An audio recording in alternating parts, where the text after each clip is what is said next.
Hey, I'm Ryan McRae, and welcome to Burn the Tavern Down. Today I'm going to be talking about 5 things that are killing your D&D game today. 5 things that if you get rid of them, you're going to have a better time. Let's get started.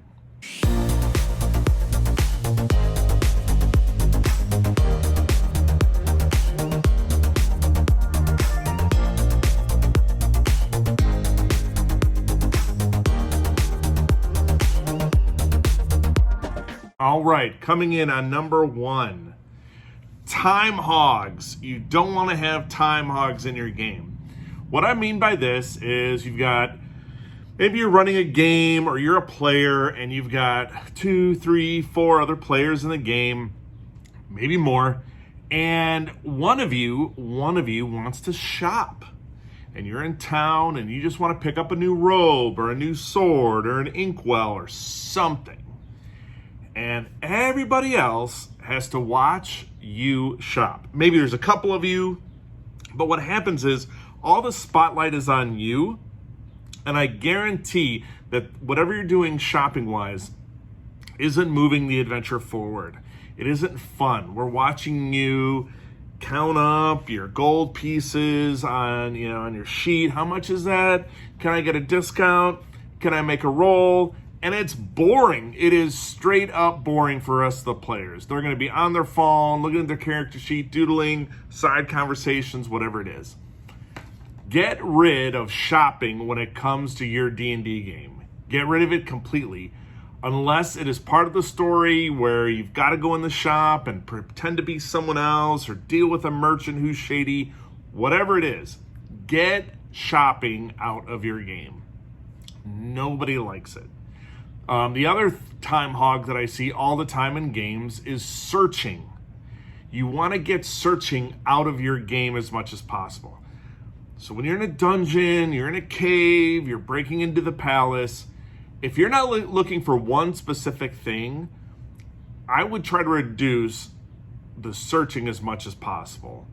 Maybe you're looking for a secret door, something to that effect. But if you go into a room, like a bedroom, and you tell the DM, and maybe you're the rogue, I'm going to search the bed. I'm going to search under the bed. I'm going to look behind the cabinets. I'm going to look behind the paintings. And there's roll after roll after roll after roll. It is boring because the cleric or the paladin or whoever it just isn't interested in those rolls and those results. It's boring. There's no suspense to a roll. If you're the DM in this situation, make it very general, make it very easy to find, or on the other end of it, if they search and they make too much commotion, the guards come, and then it's a problem. Get rid of searching as much as you can in your game, please. You can use that time much more valuably. You don't want to have what's called a narrative drag, where you start to lose the momentum. I think of it this way. If I'm watching an action movie and there is a scene where someone shops and it has nothing to do with the story, I'm out attention-wise. I can't do it. So you want to get rid of that. Tips to do that for shopping, make it offline. I'm a big believer, and I don't think you should be able to buy huge magic items in a campaign, but it's your game. And I would say, if you want to be totally crazy, get rid of money altogether. Treat it like levels. This is what you can afford right now. This is what you can't afford right now. And the loot that they find brings them up those levels. I just see people bogged down by gear and keeping track and Excel spreadsheets where it has a total. It's boring. Not many people play Dungeons & Dragons to have an accounting seminar happen during it. If that's your jam, you go for it. But it'll slow your game down. Number 2, it's when players don't know their stuff. And what I mean is that if you're going to play a barbarian and you're all about grappling because your tribe is all about grappling, you better know the grapple rules. If you're a wizard and you've got these 6 spells, you better know what they do. Do they require a save? All that. Ways to do that: have it written on index cards, have your player's handbook tabbed, whatever it is, I would make sure you know your stuff. If you're a cleric, I would know how to turn undead. Just know your stuff, though. Just know your stuff. There is an exception for this. If you're a new player, if you have new players around you, they get a pass. They get a pass till about 3rd or 4th level. They get a pass. Because when you look at a character sheet, it can be super confusing. There's numbers, initiative, wisdom checks, damage to hit. It's a lot. So just help them streamline it, maybe highlight what, using an actual highlighter, what they need to know. And they're just going to have a better time with it. So, but know your stuff, because no one likes the person who has to look it up and look it up and look it up and look it up. Once in a while, I get it. Maybe you got a little tasty new magic item, or maybe you've got some sort of like one-shot little magic item. That's fine. But as far as what your class and level is capable of, figure that out. Number 3, no DM dancing. None of them.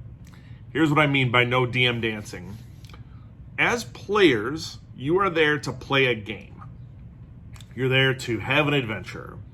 And when the DM throws you that hook for, hey, you have to retrieve this, find this person, retrieve this item, slay this monster, drive these creatures out, whatever it is, if you're the naysayer in the group, that doesn't interest me. That sounds boring. We can find another group to do it. You're holding up the group from moving the campaign forward, the adventure forward, because the DM is not specifically catering to you. And I get it. You've got to have a reason. You have to have a motive. Why are we doing this? But don't be the player who drags the game along. What I tell players is, if you want to be catered to, hire a caterer, because you want to do this as a group, as an adventure. You don't want to be the person who's like, meh, I'm going to stay in the tavern. By all means, stay in that tavern. Drink up, son, because people have moved on without you. I say get involved. And does the DM need to do their homework and make it interesting? Absolutely. The story needs to be interesting.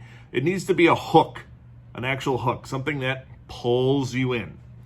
But don't force the DM to dance to get you to do what they need you to do. Nobody likes that. It's not interesting. And after an adventure, it can slow the motivation of that DM down. Please, DMing is a lot of work. Trust me, I've done it for years. Please, if you're playing in an adventure and you need to stop Baron Von Hoot from destroying the village, saddle up, nerds. Get it done. Coming in at number 4, not having a 0 session.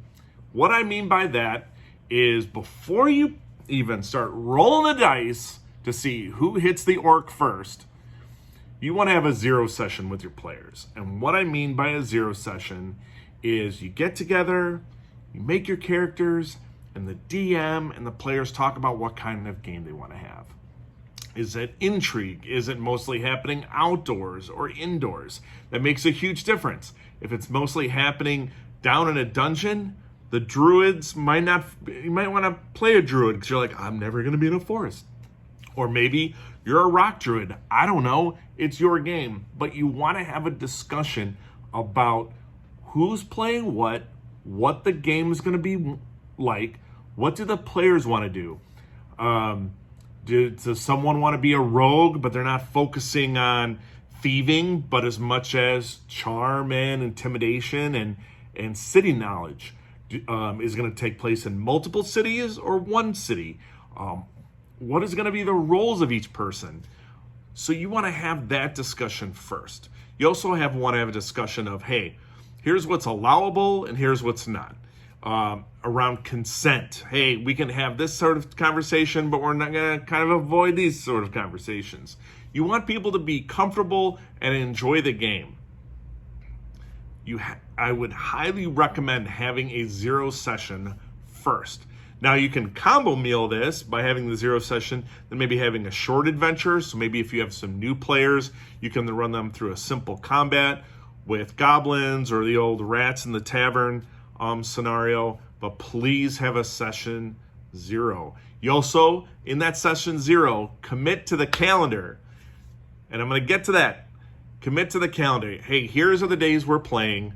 Here's where we're playing. And here's what's expected to bring. Because if you're the person who doesn't bring snacks and everybody else does, womp womp, that doesn't look great. Gonna bring some snacks. Bonus points if they're handmade, if they're homemade. So you want to have that discussion of what's expected. And then you also get to find out who has what. Does everybody have a player's handbook? Does everybody have dice? You want to have those topics. The 5th one is something I saw all the time is you want to have a half-hour buffer between when people arrive and when the game starts. A half hour. Why? 1, I would assume that most of you playing together are interested somewhat in each other's lives. So you use that half hour to talk about what's going on at work, what are the movies you saw, what books are you reading, the chit chat, the glue of the relationships. Hey, what's going on in our lives? After the half hour, bibbity bambity, the game starts. If someone's late, yep, they lose a little bit of the buffer, but they're able to sit down and play. What this does is, what happens is if you start your game at 7 and then someone's 20 minutes late, it's 7:20, but they haven't caught up, they don't know what's going on, the game drags till 8, the Dungeon Master doesn't get to a certain point in the story, and then it can sort of lose momentum. Have a half-hour buffer between when everybody arrives and when everybody gets going on the game. And that even counts if it's remote. You know, technical issues. Billy's downloading something on Fortnite for the Xbox, and so it's screwed up. Whatever it is. You want to have that buffer. If you can clear up these 5 things, you're going to have a much better game. People are going to be much more involved, and you're going to find that it rapidly and excitingly goes faster in your game. There's much more action. Each die roll matters. All right. Well, that's it. My name is Ryan McCrae. I'm the writer of Burn the Tavern Down, and I do this channel. Please like and subscribe this. And in the notes down below, you're going to find a little newsletter you can subscribe to. If you want more information, I send it out weekly. Thanks a lot for joining me, and have a great day.